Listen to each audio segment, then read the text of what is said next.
Hi friends. இது வந்து மிளகாய் கறின்னு சொல்லுவோம். அதாவது மட்டனில் மிளகாய் போட்டு வறுக்கிறது. அதுக்கு முதல்ல வந்து மட்டனை வந்து நல்லா க்ளீன் பண்ணி சின்ன சின்ன பீஸாக, அதாவது ரொம்ப பெரிய பீஸ் இல்லாமல் பீஸ் சின்ன சின்னதாக கட் பண்ணி குக்கரில் போட்டு ஒரு 6 காஞ்ச மிளகாய் போட்டு உப்பு சேர்த்து தண்ணி சேர்த்து நல்லா 5 விசில் அல்லது 6 விசில் விட்டுறணும். கறி வேகிறத பொறுத்து. அது மாதிரி 5 விசில் விட்டாவே கரெக்டாக இருக்கும். அப்படி வேக வரலன்னு சொன்னால் 2 விசில் எக்ஸ்ட்ரா விட்டுக்கலாம். ஆனால் 5 விசில் போதும். உடையாமல் இருக்கிறதுக்கு 5 விசில் அல்லது 6 விசில், அதுக்கு மேலெலாம் விடக்கூடாது. அதுக்கப்புறம் அந்த விசில் விட்டு எடுத்து அந்த கறி எடுத்து அதில் தண்ணியோட தான் இருக்கும். அந்த தண்ணியை வந்து இந்த வெறுவானலில் ஊற்றி அப்படியே வற்ற விடணும். கறி அந்த தண்ணி பூரா வற்றினதுக்கு அப்புறம் தான் அதில் ஆயில் சேர்க்கணும். தண்ணியெல்லாம் நல்லா ஹை ஃப்ளேமில் வச்சு தண்ணி நல்லா வற்றிடணும். சுத்தமாக தண்ணியே இருக்காது.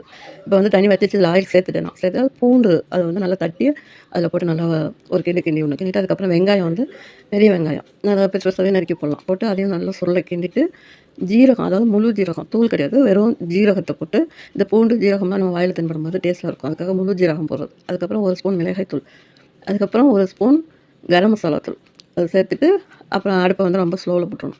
ஸ்லோவில் போட்டு எண்ணெய் பற்றலன்னா கொஞ்சமாக எண்ணெய் சேர்த்துக்கலாம்.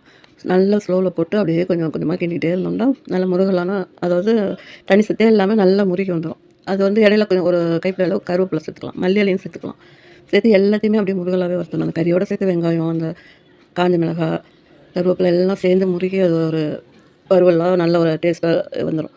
அது நம்ம போட்டுக்க ஜீரகம், பூண்டு எல்லாமே அப்படியே முருகிடும். சூப்பரான மிளகாய் கறி ரெடி ஆகிடுச்சு. பிடிச்சிருந்தா லைக்